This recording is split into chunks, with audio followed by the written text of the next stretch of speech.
रमजान चल रहे हैं, मुस्लिम समाज दिन भर रोजे पर रहता है, न खाता है न पीता है और ऐसी कंडीशन में जंतर मंतर पर जुटकर वक्फ बिल का विरोध किया।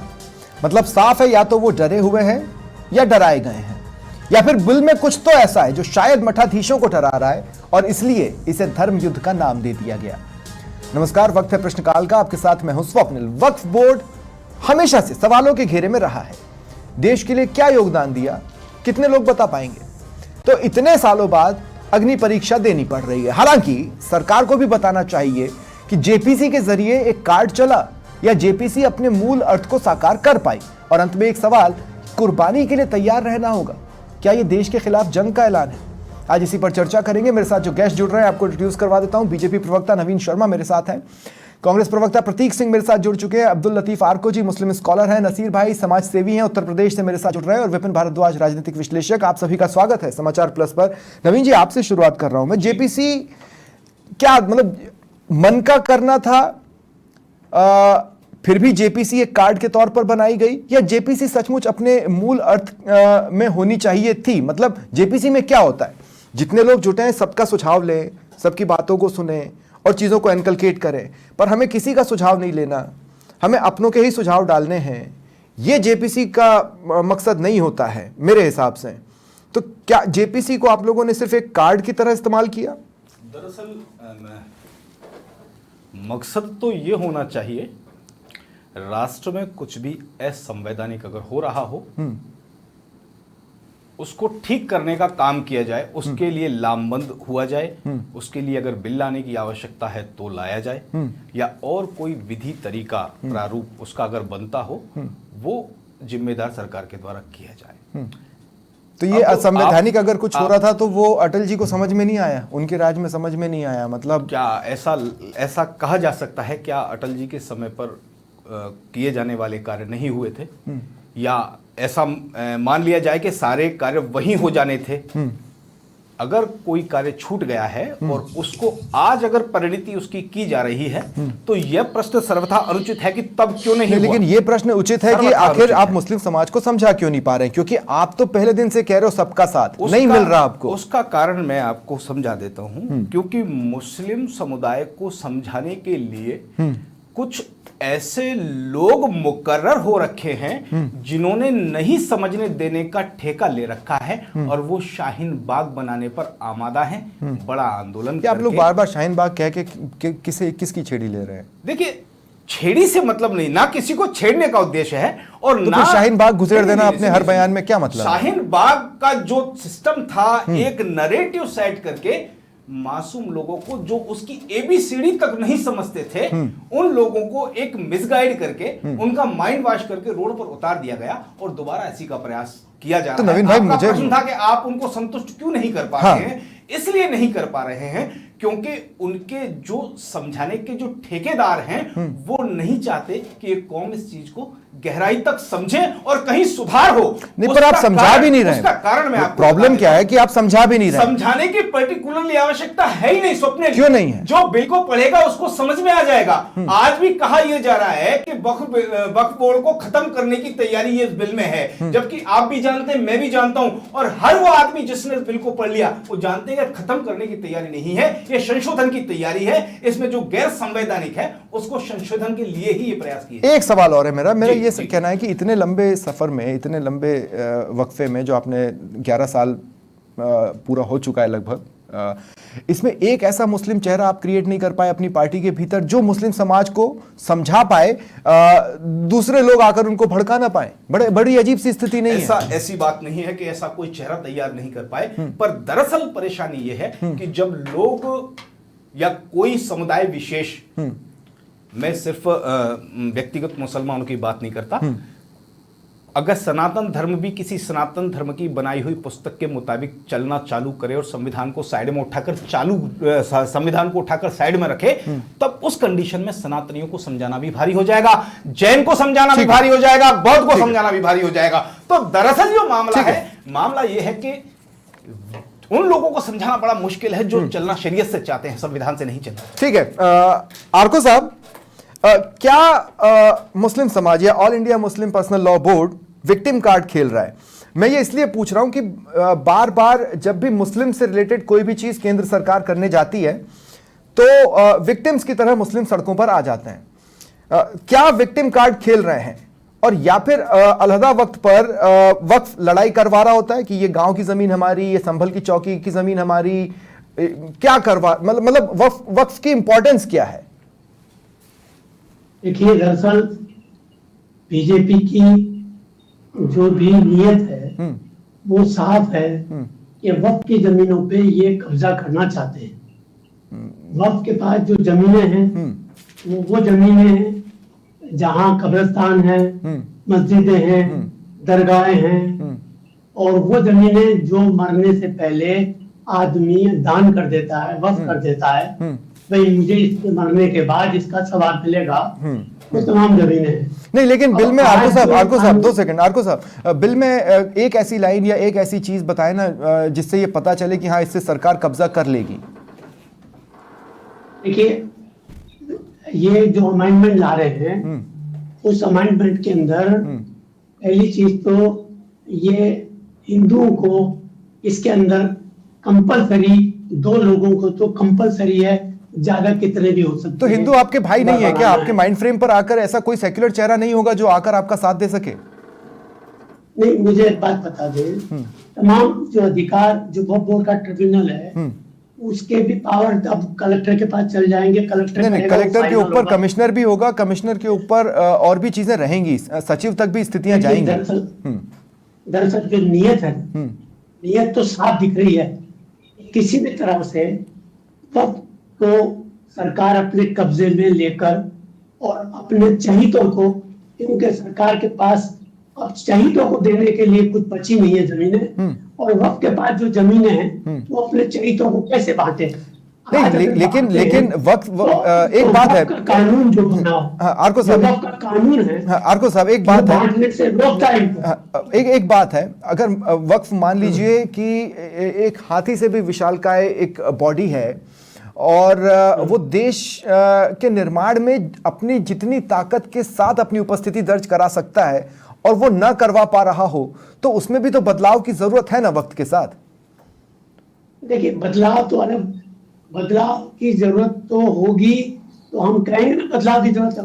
बदलाव के नाम पर ये वक्त अपनी डकार लेना चाहते हैं, वक्त कब्जे में कर लेना चाहते हैं। नहीं, पर आपका रिएक्शन ऐसा है, जैसे मैं आपको एक बात बताता हूँ अब्दुल भाई, एक बात मैं बताता हूँ बदलाव है अब्दुल भाई, इसमें बदलाव की कोई गुंजाइश है ही नहीं। अब्दुल भाई, मैं 2013 में जो बदलाव होना था वो हो गया। नहीं, ये कोई भी बदलाव अंतिम नहीं होता, लेकिन इससे पहले एक बात और मैं आपसे बोल रहा हूं। महमूद मदनी जब ये कहते हैं कि हमें कुर्बानी के लिए तैयार रहना होगा, ऐसी भी क्या बात हो गई, मतलब ऐसी भी क्या जरूरत आ गई कि कुर्बानी तक की स्थितियां आ गई भाई कि कुर्बानी देनी पड़ जाएगी, जबकि वक्त भारत के अलावा कहीं नहीं है। हिंदुस्तान में मुसलमानों तक बच क्या गया? सब कुछ लूट जाएगा, वक्त चलेगा, कैसे? कुछ नहीं बचेगा। हमारी मस्जिद जाएंगी, मतलब आप मानते हैं कि आपका लैंड तैयार हो रहा है, सब कुछ चले जाएगा। आपकी बात को बीच में बोलना पड़ रहा है क्योंकि बात ऐसी की है 50 साल का इनका कहना है कि अगर वक्फ पेड़ में कोई छेड़छाड़ होती है या इसमें कोई कमिटमेंट आता है, आप मुझे ठीक है, मैं दे रहा हूँ आरको भाई, सारे कब्रिस्तान शहर के बीच में आ गए। ठीक है आरको भाई, नहीं लेकिन आरको भाई अति भी हो रही है ना, जैसे नहीं, अति भी तो हो रही है ना कि जैसे संभल चौकी की जो जमीन है वो हमारी है, पूरा का पूरा गांव हमारा है, ये अति भी तो हो रही है ना। नहीं, अति कहाँ है तो बता रहे हैं ना, हम है इसका बता रहे हैं। ठीक है, मतलब संभल चौकी की जमीन तो कब से संभल चौकी की है? ऐसे नहीं कह रहे, हमारी बात ऐसे ही नहीं मानता है, हमें अदालत ऐसे स्टे नहीं देती है। ठीक है, ठीक है आरको भाई 2 मिनट, नवीन जी 2 मिनट, आरको भाई 2 मिनट रोक रहा हूं, नवीन जी 20 सेकंड आपको दे रहा हूं, फिर मैं कांग्रेस को और अन्य गेस्टों को शामिल करूंगा। आरको साहब से जब आपने ये पूछा कि ऐसी क्या जरूरत पड़ गई कि कुर्बानी के लिए तैयार रहना पड़ेगा, तो आरको साहब का ये जवाब था कि फिर हमारे पास बचेगा क्या? तो क्या ये मानते हैं कि ये वक्फ के नाम पर समुदाय विशेष के लिए संपत्तियां अर्जित की जा रही हैं?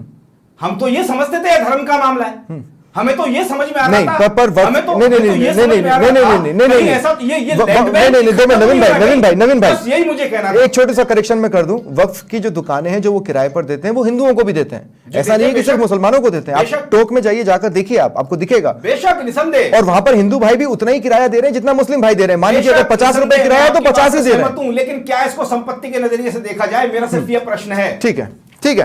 प्रतीक सिंह, मैं आपको शामिल कर रहा हूं। प्रतीक सिंह जी, क्या है कि कांग्रेस के जो भी लीडर्स आज जंतर मंतर पर मौजूद थे, उन्होंने लगभग हाँ में हाँ मिलाई, मतलब कुर्बानी के लिए तैयार रहना होगा, हाँ हाँ साहब रहेंगे। तो बेसिकली आप लोग भड़का रहे हैं या क्या कर रहे हैं? ये तो हुआ सवाल नंबर 1। सवाल नंबर 2, उसमें आपके इंटेलेक्चुअल साइड को मैं थोड़ा सा टटोलना चाहता हूं। राम मंदिर ट्रस्ट ने 5 साल में 2150 करोड़ रुपए खर्च किए, 3096 करोड़ का टैक्स दिया। वक्फ ने जिसकी संपत्ति कितने की है वो आप भी जानते हैं, मैं भी जानता हूं, साल 2023-2024 में 1 करोड़ 26 लाख का टैक्स दिया है। सच्चर कमेटी टैक्स दिया राम मंदिर ने 396 करोड़ टैक्स में दिया है 5 सालों में, जीएसटी और टीडीएस मिलाकर, जहां तक मेरी जानकारी है। सच्चर कमेटी यह कह रही है कि वक्फ अपनी कमाई 10% तक बढ़ा सकता है। अगर किसी संशोधन से यह हो सके तो इसमें बुराई क्या है? वक्फ आखिर उस पैसे का इस्तेमाल मुस्लिम समाज के लिए ही तो करेगा ना। स्वप्निल भाई, पहले तो मैं आपको बता दूं कि जब वक्फ संशोधन का बिल लाया गया तो उसको आपने सेलेक्ट कमेटी के अंदर भेजा। अब जब जेपीसी के अंदर भेजा गया, जेपीसी की जब डिसेंट नोट जब अपोजिशन के सांसदों ने या किसी और सांसदों ने जिनको कुछ डिसेंट था इस सारे अमेंडमेंट से, उन्होंने डिसेंट नोट दिए, तो उस डिसेंट नोट को जो उसके साथ अटैच क्यों नहीं किया गया? सबसे पहली आपत्ति तो विपक्ष को इसी पे ही है। आप ये अगर लोकतंत्र की बात कर रहे हैं, जेपीसी की बात कर रहे हैं, जेपीसी के अंदर पक्ष और विपक्ष दोनों सांसद होते हैं, तो आपने पक्ष वालों को तो सुन लिया और विपक्ष वालों के जो डिसेंट नोट थे उनको इंक्लूड नहीं किया। क्यों नहीं किया? पहली चीज। दूसरी चीज, जो आपत्ति जो मुस्लिम पक्ष को है, सबसे पहली आपत्ति तो है कि नॉन मुस्लिम जो है उनको वक्फ बोर्ड में लिया जाएगा। तो मैं ये मानता हूं ये बात सही भी, क्योंकि हमारे भी जो मंदिर में अगर कोई गैर हिंदुओं को अगर लिया जाएगा उनके बोर्ड के अंदर तो मुझे भी अच्छा नहीं लगेगा। तो अगर मुस्लिम्स को अगर ये आपत्ति है तो मैं इनकी आपत्ति को वाजिब मानता हूं। नहीं, मैं एक छोटा सा काउंटर करूंगा प्रतीक भाई, एक छोटा सा काउंटर है। मैं ये कह रहा हूं कि जैसे हमारी कॉलोनी में गणपति उत्सव या जो होता था उसकी जो कमेटी होती थी उसमें मुस्लिम्स होते थे, हमने कभी उनको हटाया नहीं है उसमें से। नहीं, मैं आपको बता देता हूं, आप मुझे बताइए कि जो हमारे अमरनाथ में जो कमेटी जो बना हुआ है श्राइन बोर्ड, क्या उसके अंदर कोई मुसलमान है? नहीं है श्राइन बोर्ड में। लेकिन अगर जो वैष्णो देवी जी है, लेकिन अगर हम गणपति उत्सव, अगर मैं गणपति उत्सव का आयोजन कर रहा हूं तो आप उसको कम तो मत आकिए। स्वप्निल भाई, मैं गणपति आयोजन को वक्फ बोर्ड से या राम मंदिर से आप कंपेयर नहीं कर सकते हो। राम मंदिर के अंदर कोई मुस्लिम को बनाया गया बोर्ड का मेंबर? तो मैं ये कह रहा हूं, और बनाया जाएगा तो मैं उसका विरोध करूंगा। अगर बनाया जाएगा तो मैं उसका विरोध करूंगा कि किसी भी मंदिर के अंदर क्यों करेंगे? है तो उसके अंदर गैर हिंदू को उसका मेंबर नहीं होना चाहिए, क्योंकि आप उनकी हमारी जो रीति नीति, हिंदुओं की जो रीति नीति है वो मुस्लिम जो गैर हिंदुओं को नहीं पता। उसी तरीके पर हिंदुओं की रीति नीति इतनी छुपी हुई भी तो नहीं है ना भाई कि वो किसी को पता भी चल गई तो कोई बुराई हो जाएगा। तो आपको अच्छा लगेगा, आप अपने चैनल पे आप बता दीजिए, आपको अगर ये मंजूर है किसी भी राम मंदिर के बोर्ड के अंदर गैर हिंदू को होना चाहिए। 2 सेकंड मुझे तो मंजूर नहीं है। अव्वल मेरे हाथ में तो है, मुझे मंजूर नहीं है, वैसे मुस्लिम्स को भी मंजूर नहीं है कि वक्फ बोर्ड के अंदर कोई गैर मुसलमान हो, उसमें कोई दिक्कत ही नहीं है। नहीं तो फिर मेरा जो पहला सवाल था कि हम कुर्बानी को तैयार रहना होगा, ये एक तरह से जंग छेड़ना ही है, तो क्या कांग्रेस उस जंग में उनके पीछे खड़ी है? नहीं, कैसे जंग छेड़ना है? कुर्बानी क्या होती है? कुर्बानी का मतलब ये थोड़ी है कि अपनी जो जान दे देनी है। कुर्बानी का मतलब क्या होता है? होता नहीं। कुर्बानी तो हर तरीके की होती है। अगर मैं अपनी जमीन की कुर्बानी दे देता हूँ, मैं अपने कपड़ों की, भाई अगर वो जमीन की कुर्बानी देने के लिए तैयार है तो फिर वो विरोधी क्यों करेंगे? कुर्बानी के नए मायने। अरे तो आप उनसे जबरदस्ती जमीनों की कुर्बानी मांग रहे हैं। आप, मैं ये कह रहा हूँ, आप जबरदस्ती मांग रहे हैं। आप बोल रहे हैं कि उनके पास संपत्ति हो गई। आप मुझे बताइए कि क्या सुप्रीम हाई कोर्ट के अंदर जाने का हक नहीं है? अगर उन्होंने बोल दिया कि वक्फ बोर्ड की जमीन है तो आप हाई कोर्ट में जा सकते हैं। उसके लिए कलेक्टर है, पहले से सारे कानून बने हुए, इतने सालों से सब चीजें चल रही है। लेकिन क्या है कि जब कोई चुनाव आते हैं वो शगुफा छोड़ा जाता है, जिससे हिंदू और मुसलमान के बीच की खाई को बढ़ाया कराया जाता है। ठीक है, मैं किसी चीज को पोर्ट्रे करने की कोशिश नहीं कर रहा हूं अगले सवाल के जरिए। नसीर भाई, मैं आपके पास आ रहा हूं। नसीर भाई, कई बार इस तरह की स्थितियां बनती हैं कि अगर सरकारें या तो सेंट्रल गवर्नमेंट या स्टेट गवर्नमेंट ग्रांट न दे तो वक्फ समय पर अपने नौकरों को सैलरीज भी नहीं दे पाता। दूसरा जो मैंने महसूस किया है, वक्फ की कार्यप्रणाली लोगों से इतनी छिपी हुई है कि एक ट्रांसपेरेंसी तो नहीं है। ये Jamiat, all India Muslim personal law board क्या विपक्ष के हाथ की कठपुतली बन रहे हैं इस सिनेरियो को देखते हुए, या हो क्या रहा है? नहीं, देखिए ऐसा है ना, किसी को तो लीड करना ही है। मुस्लिम आगे बढ़ के तो जमीयत जो है वही लीड कर रही है। और आप जैसे कुर्बानी की बात कर रहे हैं तो कोई मारधाड़ कुर्बानी का ये मामला नहीं है। हम लोग भूख हड़ताल करेंगे, अनशन करेंगे। देखिए हमारे दो एक क्वेश्चन है जो उन्होंने कहा था हमसे कि वक्फ बोर्ड की जो क्या कहते हैं में नॉन मुस्लिम का होना, उसका क्या रीजन है, ये फाइंड आउट नहीं हो पाया ये। ठीक है। दूसरी चीज ये है कि क्या कहते हैं, आप जुडिशियली जो है इसमें ला रहे हैं तो सारा पावर तो आपके पास कमिश्नर समझ लीजिए या मजिस्ट्रेट के वो डीएम के पास आ जाएगा। नहीं, लेकिन नसीर भाई 2 सेकंड, मैं ये कह रहा हूं कि जैसे समय के साथ वक्फ के पास जमीन बढ़ी जो कि दान दी जाती है ना। अगर मतलब दान देने वाले इतने समृद्ध हैं तो हमारे अल्पसंख्यक भाई इतने पिछड़े हुए तो हो नहीं सकते जितना पोर्ट्रे किए जाते हैं, क्योंकि संपत्ति वक्फ के पास अच्छी खासी हो गई है ना। मतलब रेलवे और आर्मी के बाद सबसे ज्यादा संपत्ति किसी के पास है तो वक्फ के पास है, और वक्फ उससे ढंग से कमाई भी नहीं कर पा रहा। अगर ढंग से कमाई हो जाए, जैसे बेवा को कितना, मेरे ख्याल से 500 रुपए दिए जाते हैं ना। मतलब जो पोस्ट पर बैठे हैं उनकी सैलरी 10 से 15 से 20 हजार हुई है, लेकिन ये चीजें नहीं बढ़ पा रही। अगर वक्फ अपनी कमाई बढ़ा लेगा तो ये चीजें भी तो बढ़ेंगी ना। सही बात। तो देखिए वक्फ में ये है हाँ कि वक्फ जो है अल्पसंख्यक, आप बात सही कह रहे हैं, अल्पसंख्यक फिर इतना पिछड़ा क्यों है, लेकिन ये है कि जो कि बहुत पैसे वाले लोग हैं और जिनके आगे पीछे उन्होंने वक्फ कर दिया। हर मुस्लिम देखिए वक्फ कर देता है। बहुत सी संपत्ति जिसके पास ज्यादा है उसने कुछ तो वक्फ कर दी है। हाँ एग्जैक्टली। तो फिर हम इस तरीके से तो बोले। अच्छा, दूसरा हम तो सिर्फ यही चाहते हैं ना कि वक्फ अपना 100% योगदान दे दे। अगर मतलब सच्चर कमेटी भी ये मान रही है कि 10% अपनी कमाई को वो आसानी से बढ़ा सकता है, अगर वो बढ़ाने का रास्ता बन रहा है तो वो पैसा अल्टीमेटली जाना मुस्लिम समाज के लिए ही है। तो ऐसे में इस तरह खुलकर विरोध, वो भी रमजान के टाइम पर, मेरी समझ से थोड़ा सा परे रहा, इसलिए मैं इस पे चर्चा कर रहा था। लेकिन एक सवाल अब मैं विपिन भारद्वाज आपसे ले रहा हूं। विपिन भारद्वाज, क्या ये बिल इतना खतरनाक है, क्या ये बिल इतना बेकार है? एक आध खामियां हम हमेशा होती हैं, कानून पास हो जाए आप संशोधन कर सकते हैं, आने वाली सरकारें उसमें और संशोधन कर सकती हैं, लेकिन क्या ये इतना बेकार है कि इसको होना ही नहीं चाहिए?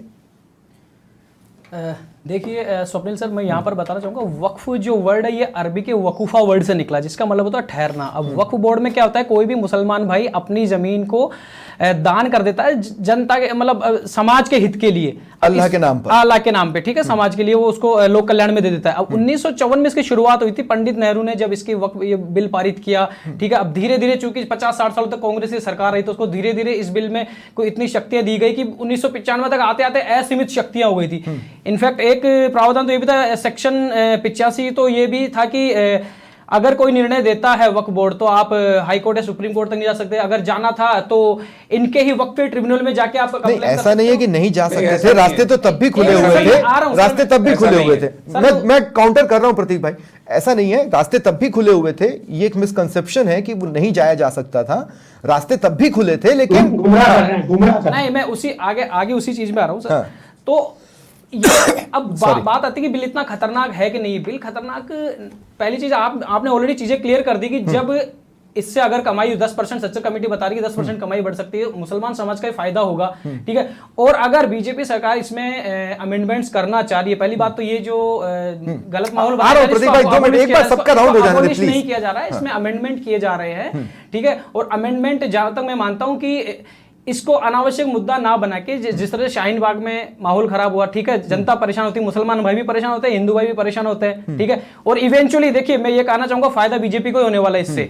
अगर ये आंदोलन बढ़ता भी है, मुसलमान भाइयों का जो आंदोलन है, जंतर मंतर में देख लीजिए, आज हिंदू संगठन भी वहां इकट्ठा होना शुरू हो गए। ये अगर जिस तरह से मुसलमान भाई को लगता है कि हम सब कुर्बानी देंगे, चाहे वो ठीक है समय की कुर्बानी हो या जिस चीज की कुर्बानी देने की वो बात कर रहे हैं, तो ऑब्वियसली इक्वली है ना, वो यहाँ 14-15% मुसलमान अगर यूनाइट होंगे ना, तो वहां पे वो 80% हिंदू भी यूनाइट होंगे, तो एंड में जाके फायदा बीजेपी को होने वाला है। लेकिन हिंदुओं के इस तरह के रिएक्शन से ये मैसेज जा रहा है ना कि भाई आप जो बिल कर रहे हो वो बेसिकली मोबिलाइज कर रहा है, वो बेसिकली अगर मुस्लिम कम्युनिटी को मोबिलाइज कर रहा है तो हिंदू कम्युनिटी को भी मोबिलाइज कर रहा है, जबकि Exactly. वक्फ पर किसी चीज से हिंदू कम्युनिटी का ना घाटा है, ना नुकसान है, ना फायदा है। नहीं, इसमें कई, देखिए इसमें क्या होता है, कई जगह से शिकायतें आई है। आप देखिए ना, ईडन, कोलकाता का ईडन गार्डन है, उसके ऊपर क्लेम किया गया ये वक्फी प्रॉपर्टी है।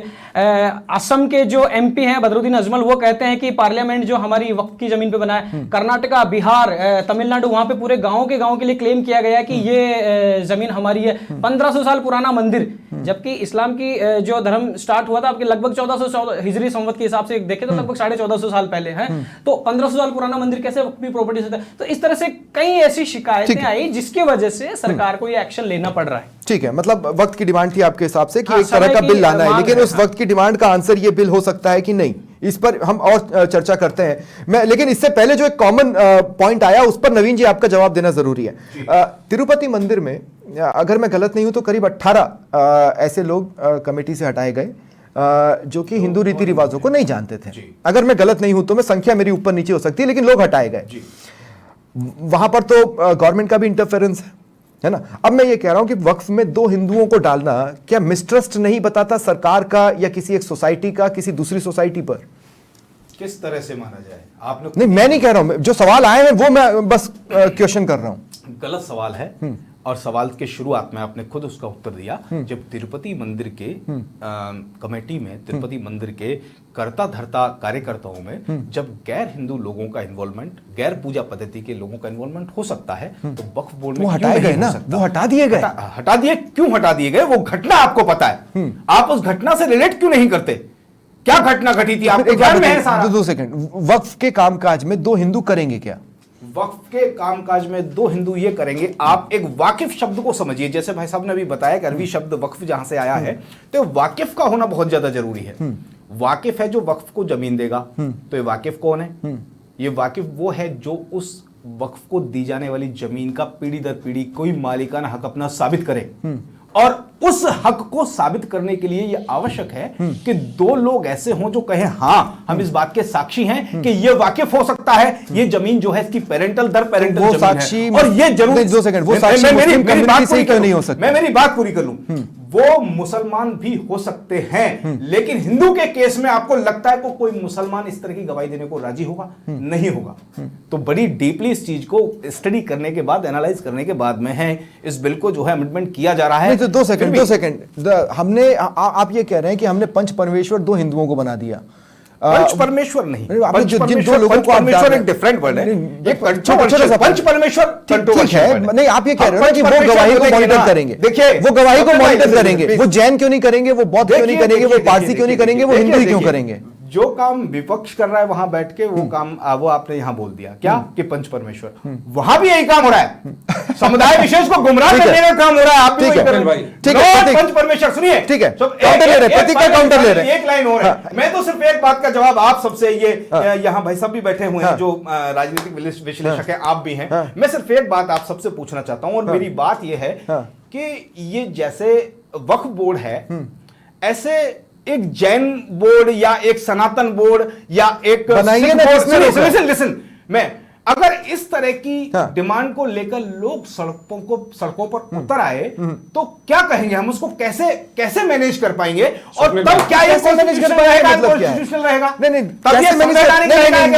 अरे भाई एक बात बताइए। नहीं, प्रतीक भाई मैं जस्ट आ रहा हूं, एक छोटी सी पॉइंट और मैं कहना चाह रहा हूं। मैं ये बताइए कि चर्चेस की जो संपत्ति है वो चर्च को जाती है जी, है ना।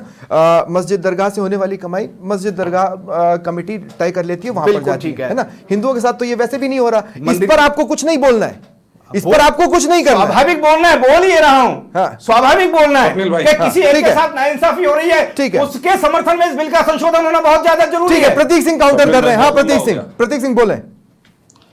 स्वप्निल भाई, पहले तो मैं आपको और नवीन जी को दोनों को करेक्ट कर देता हूँ। तिरुपति बोर्ड के अंदर नॉन जो हिंदू थे वो बोर्ड के मेंबर नहीं थे, वो एम्प्लॉय थे। मैंने बोर्ड मेंबर नहीं बोला भाई, हमने भी यही बोला है।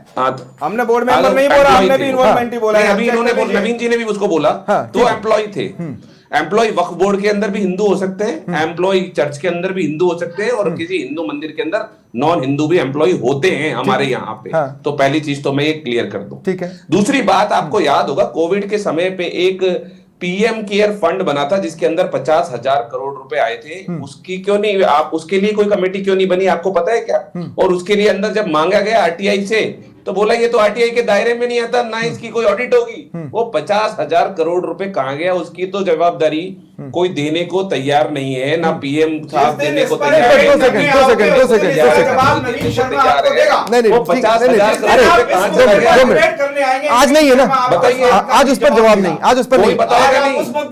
नहीं 2 सेकंड 2 सेकंड 2 सेकंड, अरे रुकिए प्रतीक भाई 2 सेकंड। गया कहां 50,000 करोड़ रुपए? नवीन जी 2 मिनट रुकिए। पहले तो प्रतीक भाई 50,000 करोड़ कौन खा गया? सुनिए तो प्रतीक भाई मेरी बात सुनिए। अरे जब नेशनल नवीन भाई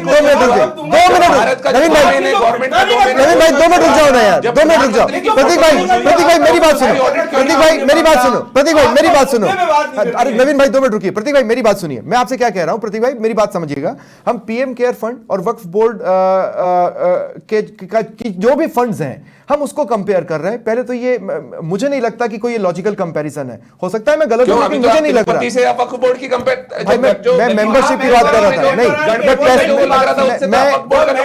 मैं 2 सेकंड नवीन भाई रुक जाइए प्लीज। मुझे आता है देखिए, वहां पर एम्प्लॉइज की बात थी, मैंने फंड्स की बात नहीं की थी। फंड्स की बात मैंने क्लियर कट बोली कि भाई हिंदुओं का जो पैसा मंदिरों से आ रहा है वो हिंदुओं को क्यों नहीं मिल रहा, ये मेरा सवाल अलग था। आपने बोला था बोर्ड के अंदर, बोर्ड नहीं बोला था भाई, मैंने कहा था कि तिरुपति के अंदर नॉन मुस्लिम जो बोर्ड में थे। अब सुनिए, अब मेरी बात सुनिए, मैं सिंपली ये कह रहा हूं अगर वक्फ की ऑडिट हो जाती है और एक ट्रांसपेरेंसी आती है तो इसमें कांग्रेस को दिक्कत कहां है? नहीं कराइए ना ऑडिट, मैं हो रही है ना, अब तो होगी ना, मैंडेटरी है, मत करिए, अब मैंडेटरी है ऑलरेडी होती है। अच्छा भाई ऑडिट होती है, ऑलरेडी होती है, वक्फी ऑडिट होती है, पीएम केयर फंड की ऑडिट क्यों नहीं होती? ये पूछ रहा हूं मैं तो। ठीक है जब वक्फ बोर्ड की हो रही है, मंदिरों की हो रही है, मंदिरों से आप बताइए टैक्स वसूला जा रहा है, लेकिन 50,000 करोड़ रुपए खा गए लोग, ठीक है, उसकी ऑडिट नहीं हो रही है। ठीक है प्रतीक भाई। कैसी बात? आर्को साहब मेरा आपसे भी सवाल है, मैं आपसे भी पूछना चाह रहा हूं कि आखिर वक्फ को लेकर इतना मिसकंसेप्शंस क्यों है? मे बी इसलिए क्योंकि हम ये बात करते हैं कि उसको मुस्लिम लॉ के हिसाब से चलने दें या शरीयत के हिसाब से चलने दें, जबकि अगर लॉ चल रही है तो वो तो कॉन्स्टिट्यूशन का चलेगा ना। वक्फ और कहीं तो है नहीं, अरब में तो है नहीं, पाकिस्तान में तो है नहीं, या किसी भी मुस्लिम कंट्री में तो है नहीं, है तो ले दे के सिर्फ हमारे यहाँ ही। संविधान ने हमें अपने धर्म की उस पर पालना करने की इजाजत दे रखी है, तो उसके मुताबिक हमारा जो लॉ है, हमारा जो पर्सनल लॉ है और हमारा जो शरीयत का कानून है उसके मुताबिक ही तो वो चलेगा। नहीं शरीयत के हिसाब से आप चल सकते हैं, आपको दे रखिए। आपने अगर कोई संस्था बनाई है, कोई बॉडी बनाई है तो वो तो कॉन्स्टिट्यूशनल दायरे में आएगी ना, उसमें तो अमेंडमेंट्स होंगे। उसका कॉन्स्टिट्यूशन बना हुआ है ना, बना हुआ है, उसके मुताबिक चलती है।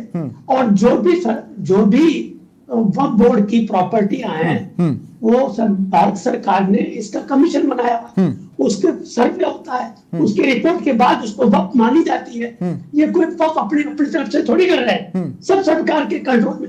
लेकिन अब तो सरकार चाहती है नहीं, पर लेकिन आर्को भाई जब देखिए देखने में क्या आता है, जैसे मान लीजिए नीयत अच्छी नहीं है। सुनिए तो सही आर्को भाई मेरी बात सुनिए। सरकार यूसीसी की बात करे, नहीं आर्को भाई मैं कह रहा हूँ सरकार यूसीसी की बात करे, एनआरसी की बात करे, या ट्रिपल तलाक की बात करे, या आज वक्फ की बात करे, मुस्लिम्स हर बार आकर विक्टिम कार्ड क्यों खेलेंगे? हर ही चीज में विरोध है ना, यहां तो बात यह है कि मुस्लिम्स हर चीज में विरोध कर रहे हैं। नहीं देखिए, विरोध तो जो करने का है वो करेंगे, जब गलत कर रहे हैं आप तो विरोध तो होना ही होना है। ठीक है नसीर भाई, बिल्कुल ठीक है नसीर भाई, मैं सिंसियरली बोल रहा हूं, क्या एक बार मुस्लिम कम्युनिटी बैठकर इस बिल के प्रोस एंड कॉन्स पे बात नहीं कर सकती? मैं फ्री हो रहा हूं जी, 2 मिनट अगर आप दे पाएंगे तो। हाँ, मैं आऊंगा, मैं क्लोजिंग मोमेंट पे ही आ रहा हूं। आर्को भाई उठ रहे हैं, चलिए ठीक है। नसीर भाई मेरा सवाल आपसे था जी। नसीर भाई, क्या प्रोज एंड कॉन्स पर भी डिस्कशन नहीं होगा? मतलब इतना कुछ अगर चल ही रहा है तो प्रोज एंड कॉन्स पर भी तो बात होनी चाहिए ना। हो सकता है हमारी समझ में कुछ गलत हो रहा हो, क्योंकि देखिए हो क्या रहा है, इस पूरे मंच को पॉलिटिकल बना दिया ओवैसी ने पॉलिटिकल ऐसे बनाया कि आप पहले वो बिहार के सीएम से भी पूछ लो, आंध्रा के सीएम से भी पूछ लो, कहीं वो असहज ना हो जाए। तो इसको बेसिकली पॉलिटिसाइज तो किया जा रहा है, इसमें तो कोई दोहराए नहीं है। तो हो सकता है भाई पॉलिटिक्स जहां पर भी फैलेगी वहां पर मिसकंसेप्शन ही तो ज्यादा फैलेंगे। करेक्ट, सही बात है। तो हो सकता है ये बिल उतना बेकार ना हो जितना समझ में आ रहा हो। एक बार बैठ के ढंग से पढ़ ले भाई। जी सर, ऐसा है ना कि इस बिल के बारे में जैसा था कि विपक्ष के कुछ ऑब्जेक्शन थे, उसको इन्होंने हटा दिया था। हाँ। उसके वजह से ये जो हो रहा है, ये सब उसके वजह से हो रहा है। ठीक है। और इसको ये पॉलिटिक्स जो है रंग देने के लिए पैसी साहब भी आ गए हैं और सब लोग भी आ रहे हैं।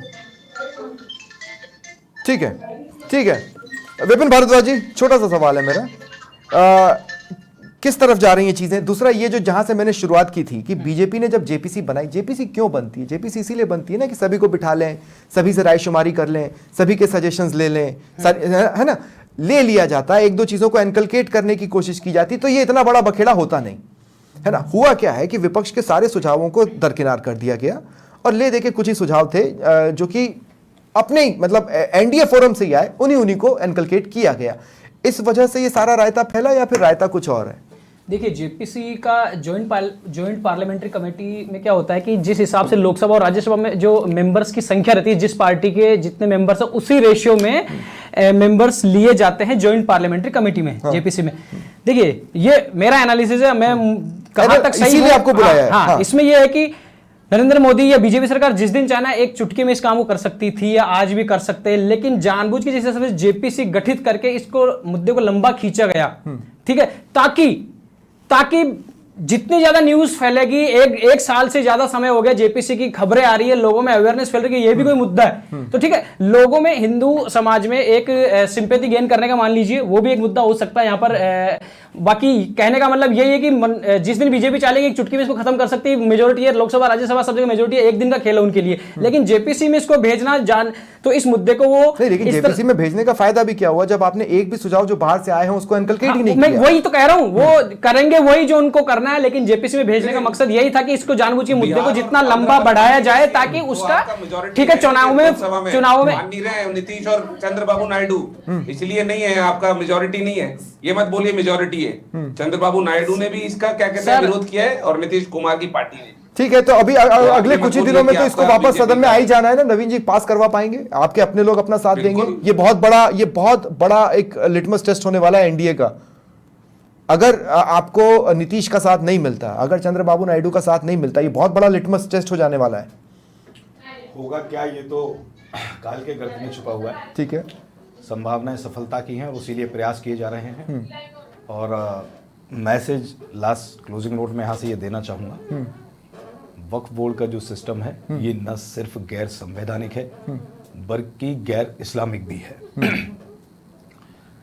ला इलाहा इल्लल्लाह मोहम्मद रसूलुल्लाह आपने भी सुना होगा, इसका तात्पर्य होता है कि उस रसूल के अलावा और कोई दूसरा इबादत के योग्य नहीं है, वो रसूल ही एकमात्र पैगंबर है।